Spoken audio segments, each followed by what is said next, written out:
La doctora Inés Piñero, del Hospital de Zona Justo José de Urquiza. Inés, Ana Paula y Juan Antonio, ¿cómo le va? Buen día. Buenos días a ustedes y a toda la audiencia. Bueno, gracias por su tiempo. Bueno, vamos a ver cómo está el tema en principio, si está siendo requerida la vacunación contra la fiebre amarilla en Concepción del Uruguay, en qué medida y en qué medida los que van a vacunarse saben, tienen conocimiento o alguna sospecha acerca de cómo se desenvuelve la enfermedad y qué necesidad hay de vacunarse. Sí, está siendo muy requerida la vacunación, demasiado para la necesidad.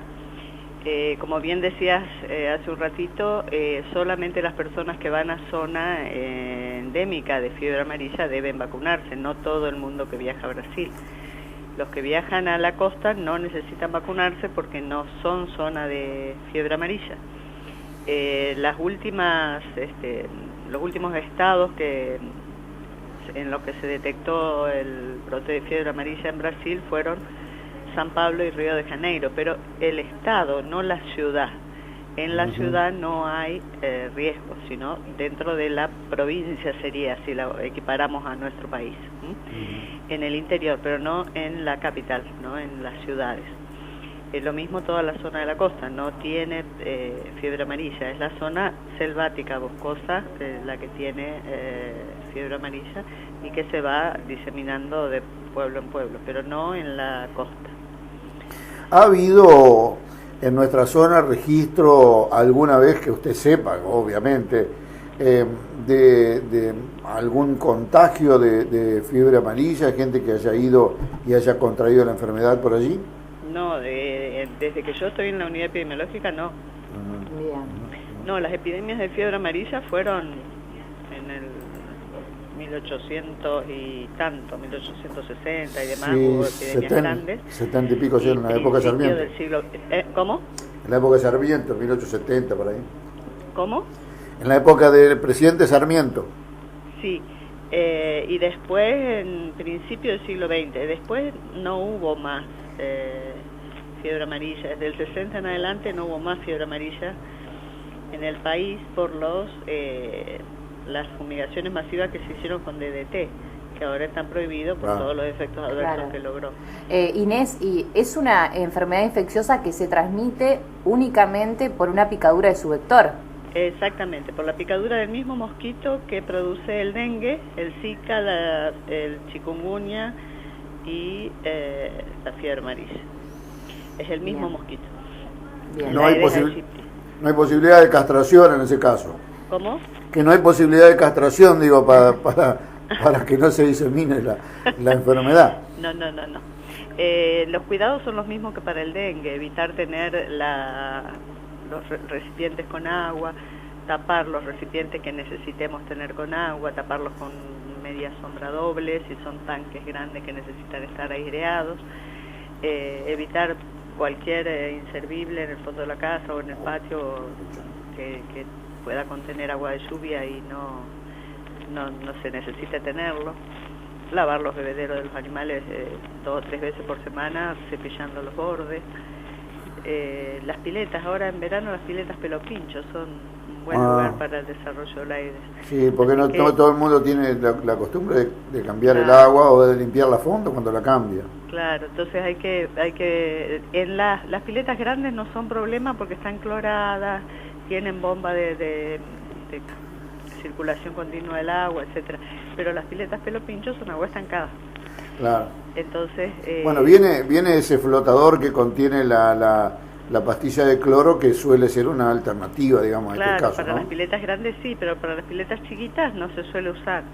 Entonces hay que cambiar el agua por lo menos 2 veces por semana. Claro. Y limpiar los bordes. Claro, lo que contribuye a sacarle el agua al que no tiene, pero bueno. Exacto. Pero bueno, Ana Paula, sí, no taparla con... Igual se pudre el agua, más de 3 días no aguanta. Claro. Inés, quería consultarte paralelamente a esta situación, ¿cómo viene Concepción del Uruguay en cuanto a los virus de estación, teniendo en cuenta los cuadros de gastroenteritis, bueno, la ingesta de agua de río de los menores, bueno, que acuden mucho al hospital. ¿En números en general están en el marco de lo esperado o estamos por encima de esos registros, digo? Mira, comparando con los años anteriores, con los 2 años anteriores que tenemos registro de la conjuntivitis, diarreas, otitis y demás causada por el agua del río contaminada con cianobacterias, estamos más o menos en lo que se espera, pero todavía no terminó el verano. Las diarreas van en aumento progresivo desde diciembre. La semana pasada tuvimos 190 casos. Estamos entrando en zona, digamos, no esperada, o sea, 200 diarreas tuvimos por semana, tuvimos en un año epidémico, antes de que se supiera que el río tenía estas cianobacterias en el 2006. Después no. Pero bueno, están en aumento las conjuntivitis, las otitis, las diarreas, las infecciones de piel. Todo esto tiene que ver con el agua del río y tiene que ver también con faltas de saneamiento en algunos lugares. Inés, ¿y las aguas de donde se han bañado la gente, hay una determinación o una estimación acerca de tales aguas son más peligrosas o han tenido resultados peores? Los controles que se hacen, que son de bacterias coliformes, es decir, bacterias del intestino, de la materia fecal, dieron aptas para el uso recreativo. Pero las cianobacterias, que son estas algas verdes que se ven, el verdín, esto no es que se controla periódicamente. Lo controla la CARU, pero no lo controlan todas las ciudades. Pero es fácil detectarlas porque se ve claro, el agua verde. Cuando vemos el agua verde en el río no tenemos que meternos. O cuando vemos espuma verdosa o parda flotando en el agua, no hay que meterse. Claro, porque hay algo trabajando ahí. Claro, estas bacterias se reproducen tanto, son microscópicas, se reproducen tanto que se ven las colonias a simple vista y producen toxinas que irritan las mucosas. Y si son, por ejemplo, si esa agua es tomada por un perro, por ejemplo, el perro se muere. O sea, no es que nosotros no tomamos agua de río y cuidamos que los chicos no las tomen, pero si un animal pequeño la toma, se muere. Claro. Cuando tiene abundancia de esta toxina. Entonces tenemos que cuidarnos, cuando el río está verde, no meternos adentro.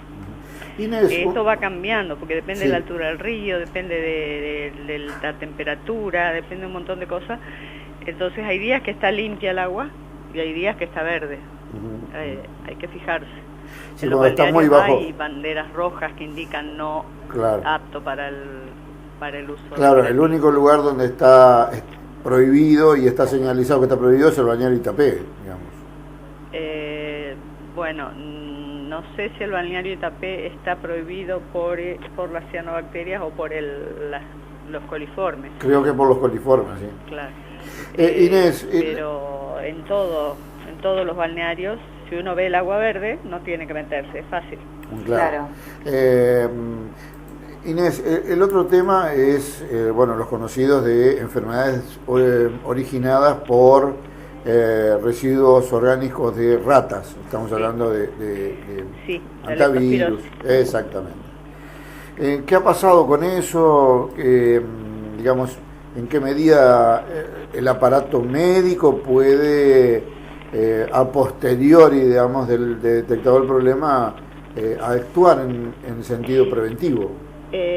Sí, la parte médica lo que hacemos es avisar a la gente que está expuesta al mismo riesgo y avisarles que si tienen fiebre consulten inmediatamente para poder hacer el tratamiento lo más rápido posible, porque 6-7 días después del inicio de los síntomas es menor el efecto antibiótico, porque ya están dañados los órganos internos. Entonces, en las primeras 48 horas de fiebre hay que consultar.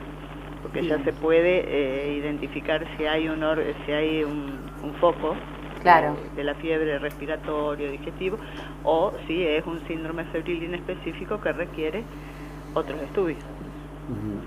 Entonces, lo más importante es la consulta ante fiebre de 48 horas, consultar. Bien. Porque las primeras 24 por ahí no se tiene ningún foco y es difícil identificar, pero a las 48 ya uno puede hacer un par de análisis simples y ir descartando cosas, una radiografía de tórax, ir descartando cosas, y ya si se sospecha epidemiológicamente de leptospirosis, ya dar un tratamiento antibiótico simple que corta la evolución de la enfermedad. Claro.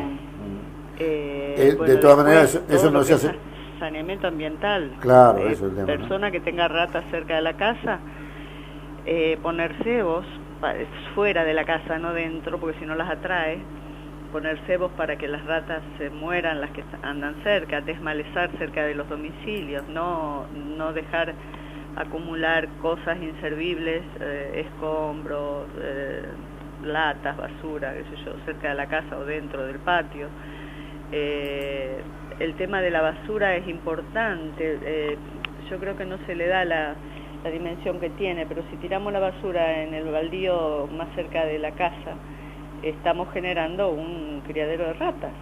Claro. Entonces, tratar de colaborar entre todos para poner la basura en el lugar donde pasa el recolector, en bolsas adecuadas, en horario adecuado para que no vayan los perros y rompan las bolsas. En fin, estas cuestiones de higiene mínima, básica, que hace que entre todos podamos colaborar para que tengamos un mejor saneamiento. Después las otras cosas ya son responsabilidad de la municipalidad, pero lo que hacemos cada uno con la basura, donde la ponemos, es responsabilidad nuestra. Entonces, generar una cultura más higiénica, más limpia, digamos, para poder vernos libres de estas enfermedades que son enfermedades de la basura. Bien. Bien. Inés, muchísimas gracias por el tiempo que siempre nos presta. De nada, nos vemos. Que tenga un buen año si Dios quiere. Igualmente, hasta luego. La doctora Inés Piñero es la jefa de epidemiología del Hospital Urquiza. Siempre generosa en sus conceptos y además muy clara. Hay que averiguar, todo hay que preguntar y sobre todo tener mucha prevención.